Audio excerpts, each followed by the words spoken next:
Hola, yo me llamo Gabriel Rodríguez, soy médico neurólogo del Hospital Ramos Mejía y vamos a hablar en esta charla de edarabone en esclerosis lateral amiotrófica. La esclerosis lateral amiotrófica fue descrita por Charcot en 1874. Este era un médico anatomopatólogo francés que unió la clínica con la anatomía patológica y publicó las primeras descripciones.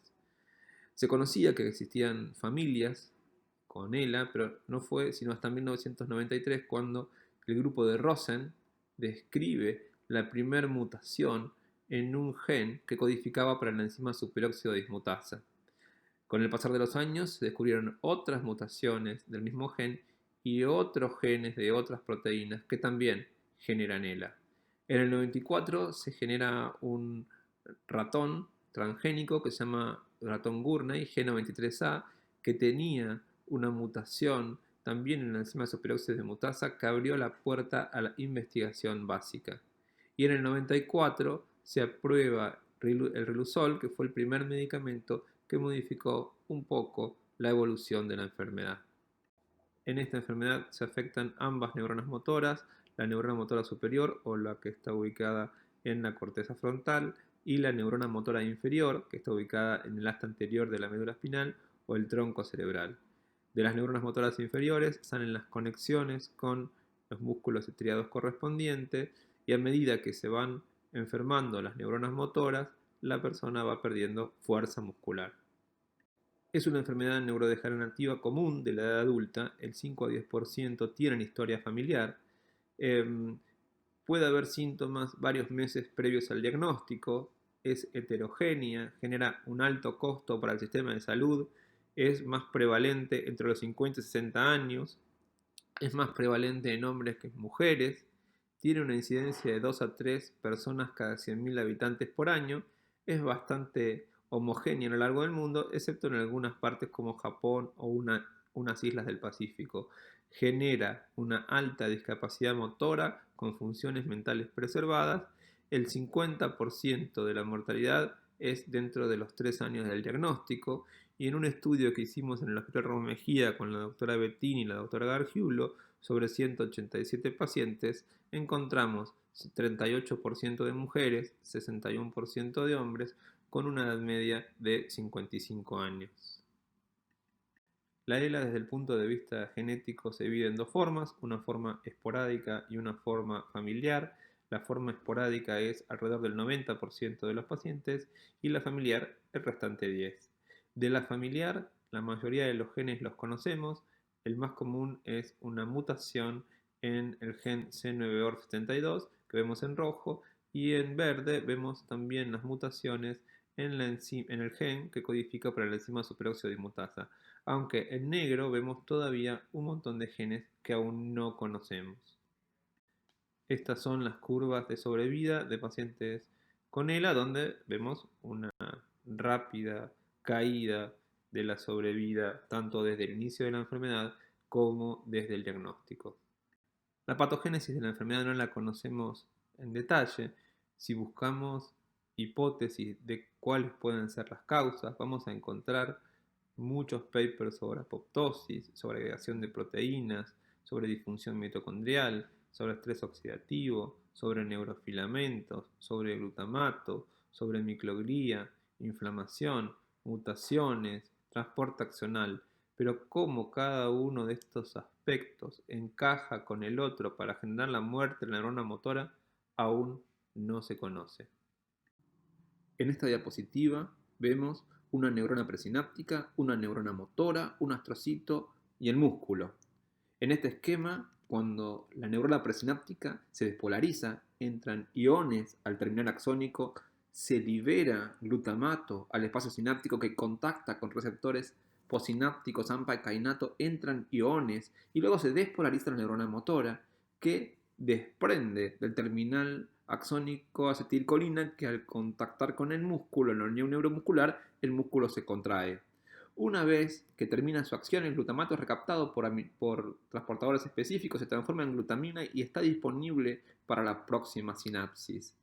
En la esclerosis lateral amiotrófica los transportadores de glutamato no funcionan adecuadamente y por lo tanto el glutamato empieza a sobrar en el espacio sináptico. Como sobra en el espacio sináptico, la neurona motora está sobreexcitada. Al estar sobreexcitada, tiene una excitación tóxica, sobreestimulada, donde se empiezan a acumular radicales libres, sustancias tóxicas que dañan las membranas celulares del núcleo o de las mitocondrias, lo que genera una disfunción mitocondrial. No hay adecuada energía para degradar proteínas y las proteínas se empiezan a agregar adentro de la neurona motora. Los neurofilamentos y el transporte axonal no funcionan adecuadamente y la microglía empieza a atacar la neurona motora. También no existe una causa conocida de la ELA. Existirán varias causas que actuando en personas que tienen susceptibilidad genética se generan la enfermedad, aún no lo sabemos. Lo que sabemos, por lo menos en parte, es la patogénesis de la enfermedad y actuando con el Reblozyl y con el edaravone a diferentes niveles, es posible que estemos modificando el fenotipo, es decir, la evolución de la enfermedad. Para mí, el tratamiento de la ELA tiene 5 grandes pilares. El primer pilar son drogas que modifican la evolución de la enfermedad, el Reblozyl y el del edaravone, del que vamos a hablar en esta presentación.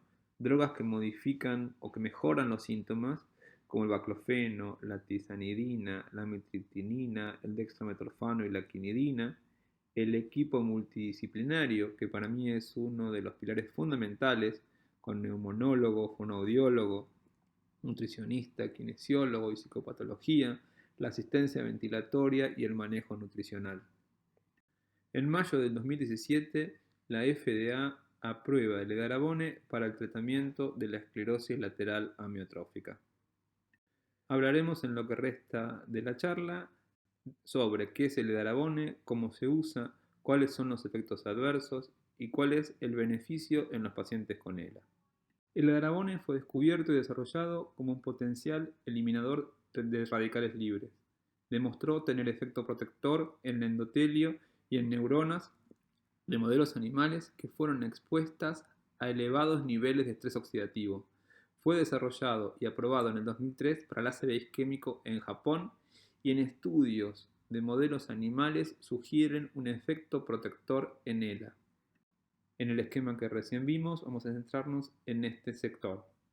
En el esquema donde vemos que el glutamato sobra en el espacio sináptico y se sobreestimula la neurona motora, donde se acumulan sustancias tóxicas que se llaman radicales libres, el edaravone es un barredor de estos radicales libres y así disminuye la patología de la enfermedad. El edaravone inhibe la oxidación inducida por el peróxido de hidrógeno, retarda la peroxidación lipídica durante la autooxidación, inhibe el edema mitocondrial en el cerebro de modelos animales y retarda la hidroxilación por radicales hidroxilos.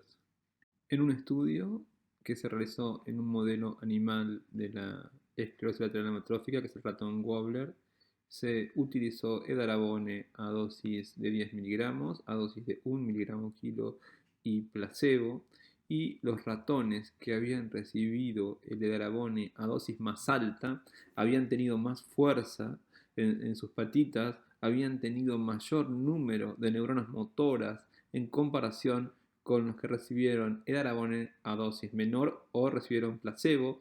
También tuvieron un mayor diámetro de la fibra muscular los de mayor dosis de edaravone y también tuvieron mayor peso del músculo bíceps.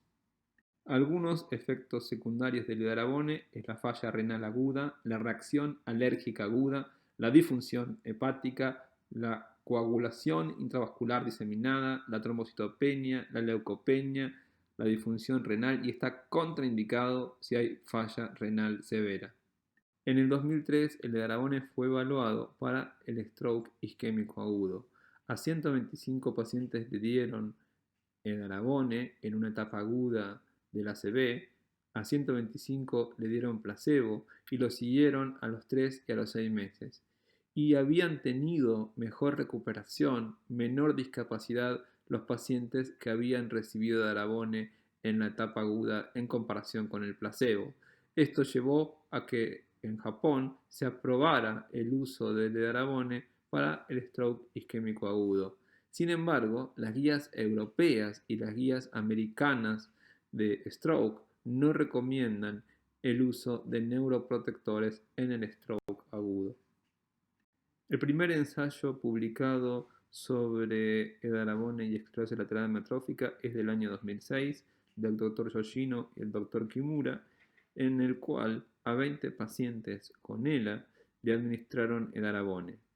La idea era ver la seguridad, la dosis que se debía usar, usaron 60 miligramos, y lo que querían determinar era si los pacientes que ya venían deteriorándose por la evolución natural de la enfermedad frenaban su evolución luego de recibir edarabone. La conclusión de este estudio en referencia a la seguridad es que no hubo eventos adversos importantes que se le adjudicaran al edarabone y fue seguro a la dosis de 60 miligramos. No hubo grupo control, se evidenció una tendencia a disminuir la velocidad de empeoramiento y hubo disminución de marcadores de estrés oxidativo, pero no hubo diferencias significativas entre la declinación de la escala funcional en el periodo sin edarabone versus el periodo con edarabone. Este es un segundo ensayo clínico publicado en el 2014, un estudio doble ciego controlado con placebo en pacientes con ELA. Este estudio constaba de 12 semanas de observación antes de la administración del medicamento y en esas semanas se evaluaba la capacidad vital forzada, cómo venían evolucionando, si estaban relativamente bien o estaban muy discapacitados, si tenían disnea o no. Entraron 246 pacientes al periodo de observación, 100 pacientes fueron al grupo placebo y 100 pacientes fueron al grupo edarabone.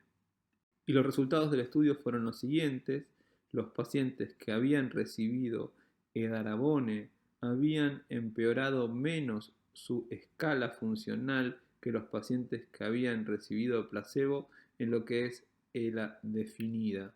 También en ELA probable sucedía lo mismo, los pacientes con edarabone habían empeorado menos, y lo mismo con ELA probable sustentada por laboratorio. Si bien había una diferencia, no era estadísticamente significativa. La conclusión de este estudio fue que no demostró que el edarabone haya disminuido el avance de la enfermedad. No hubo diferencias significativas entre los eventos adversos del grupo de edarabone versus placebo, y el estudio ayudó a determinar subgrupos de enfermos en quienes quizás el edarabone podía ser útil. Esto llevó a la realización de un tercer ensayo clínico que fue publicado en Lancet Neurology en mayo de 2017 sobre seguridad y eficacia del edarabone en pacientes bien definidos con esclerosis lateral amiotrófica, un estudio doble ciego controlado con placebo. Este fue un estudio doble ciego controlado con placebo en 31 hospitales de Japón, con una edad de 20 a 75 años, con un estado independiente, es decir, relativamente bien, con una caída lenta de la escala funcional durante el periodo de observación, con una capacidad vital forzada mayor o igual al 80%, con una ELA definida o probable según el Escorial y un tiempo de evolución desde el primer síntoma de 2 años o menos. Se seleccionaron 213 pacientes, 192 ingresaron al estudio, 137 completaron el periodo de observación, 69 ingresaron al grupo de edarabone y 68 ingresaron al grupo placebo. De los 69 de edarabone, 67 lo pudieron completar los 6 ciclos y de los 68 del placebo, 60 completaron los ciclos. Y el resultado fundamental de este estudio fue que los pacientes que habían recibido edarabone habían empeorado menos la escala funcional que los pacientes que habían recibido placebo al cumplir los 6 meses de tratamiento, y esta diferencia fue estadísticamente significativa.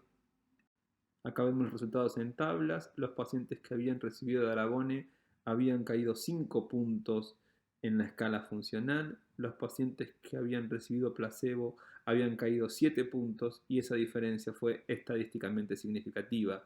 También en la escala de Norris modificada, que es una escala antigua de la evolución de los pacientes con ELA, hubo una diferencia significativa a favor del edarabone, también en una escala de calidad de vida que se hace en los pacientes con ELA, que se llama ALSA Q40, hubo una diferencia significativa a favor del edarabone. En relación a los eventos adversos, en el grupo de edarabone y el grupo placebo no hubo diferencias. Los eventos reportados fueron contusión, constipación, dermatitis de contacto, disfagia, eczema, insomnio, pero no hubo más en los pacientes que habían recibido edarabone. Las conclusiones de este estudio, fase 3, fue que hubo una diferencia estadísticamente significativa a favor en la escala funcional del grupo tratado con edarabone versus el placebo. Y también hubo diferencias estadísticamente significativas a favor del edarabone en la escala ALSA Q40 y en la escala de Norris.